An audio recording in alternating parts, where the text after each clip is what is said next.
That's a great question. So I think it goes back to the last point we were talking about around attribution and how both thinking and execution needs to evolve significantly over the coming months for advertisers to continue running their UA campaigns very seamlessly and continuing to work with some of the partners that they work with today.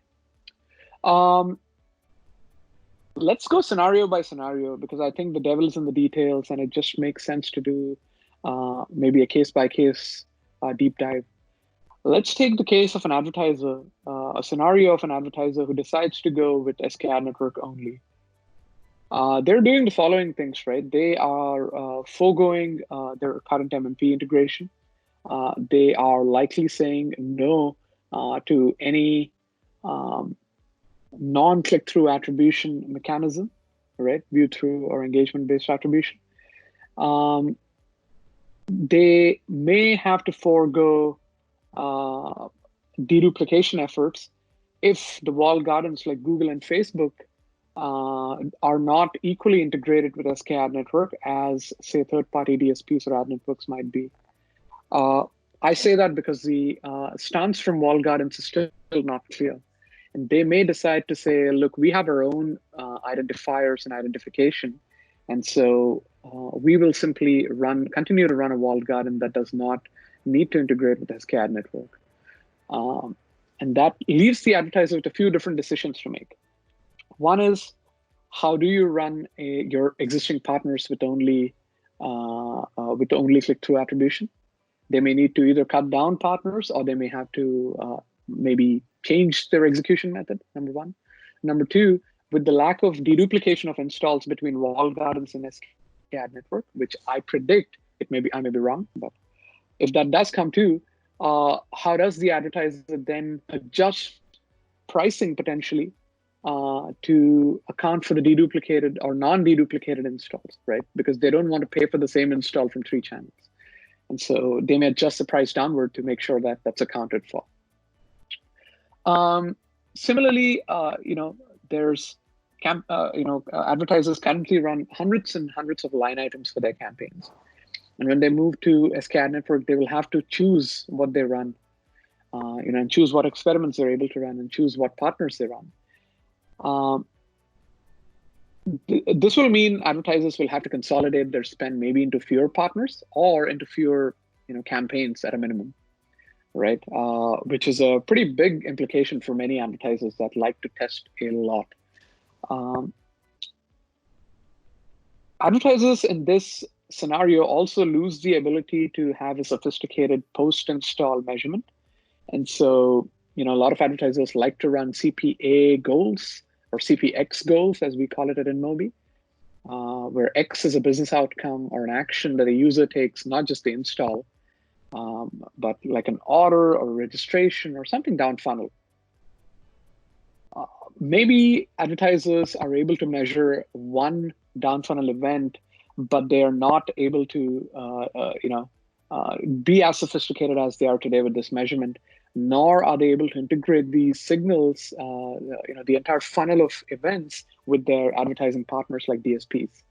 This makes a huge difference. DSPs are able to largely work on CPX and CPA pricing or goals because they have a lot of signals and their algorithms are able to take that data and optimize. Without that, you're going to be left with largely CPI deals with very little accountability beyond CPI, or in some cases, CPC may come to be the normal. And advertisers will have to figure out how the pricing model evolves to deal with the ecosystem that they work with in the context of SK Ad Network. I think that's what world looks like for an advertiser going into SK Ad Network only, right?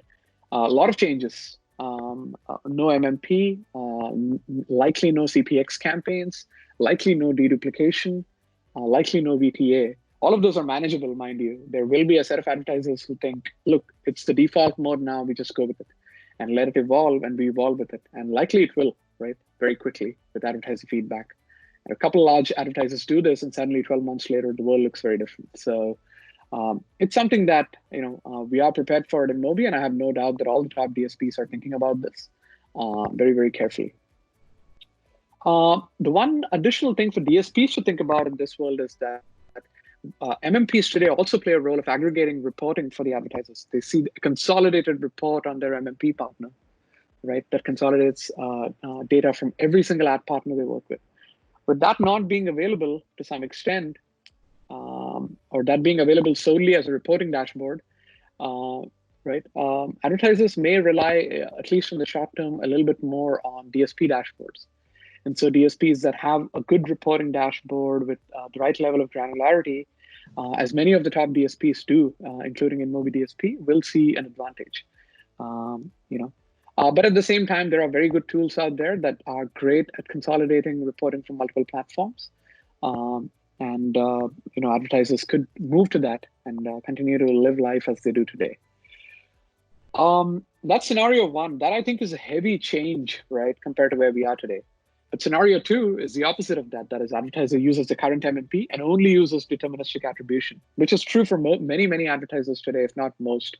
It is, in fact, the recommended approach from InMobi DSP and a bunch of other top DSPs too, that when you switch on probabilistic attribution, currently known as fingerprinting, you may muddle the signals and you may end up over-attributing other channels that are not as well targeted as DSPs are. And so advertisers generally are recommended not to switch on fingerprinting currently in today's world, but with a more sophisticated probabilistic attribution, which will be significantly better than current day fingerprinting, the world looks a bit different. Irrespective, we do think that there will be some advertisers who say, look, I only want deterministic attribution, and I'm not going to move away from current day MMPs, which basically leaves them to play on a playing field of Android plus 30% of iOS. And 30% is my prediction, could be higher or lower, but a percentage of iOS, which is fine. I think the implication for them is they will compete on a much smaller supply base for iOS, which definitely jacks up prices. I mean, there's just going to be a high price point on iOS going forward.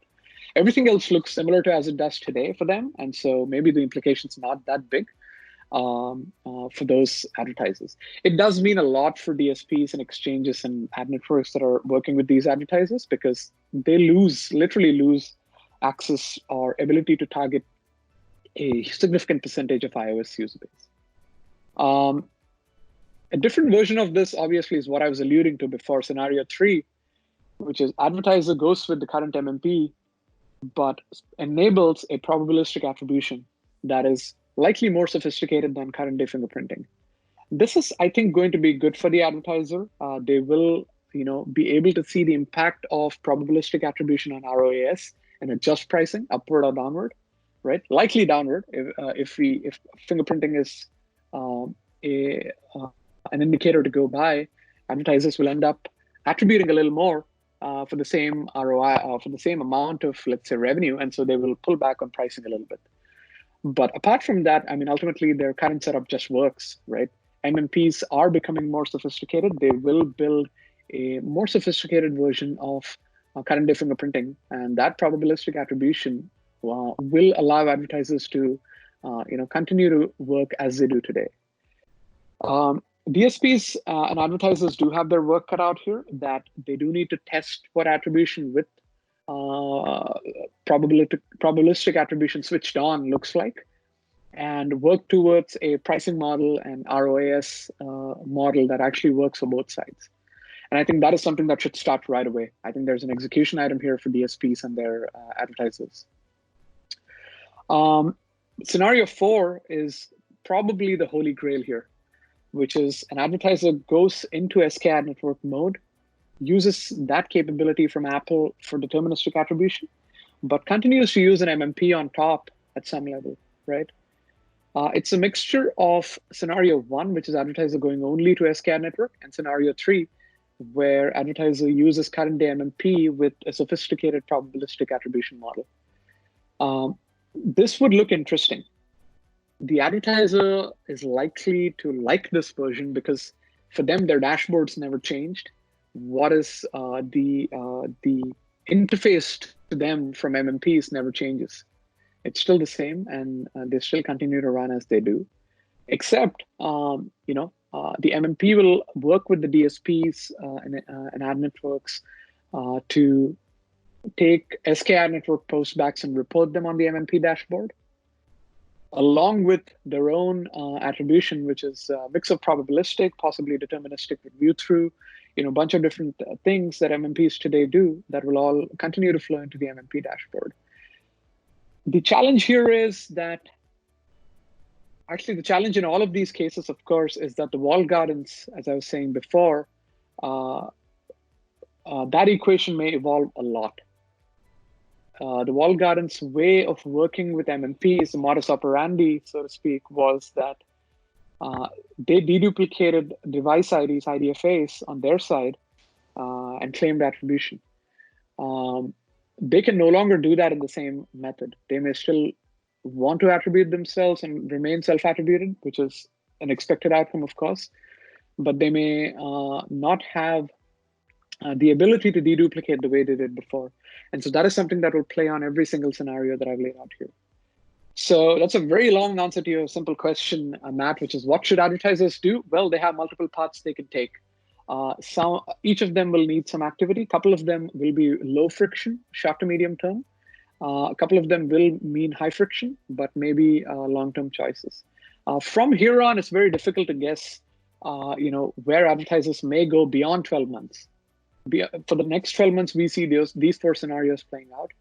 Beyond these 12 months, it depends on the evolution of SK ad network, the evolution of MMPs to support SK ad network or not, and that is what will maybe define advertiser moves.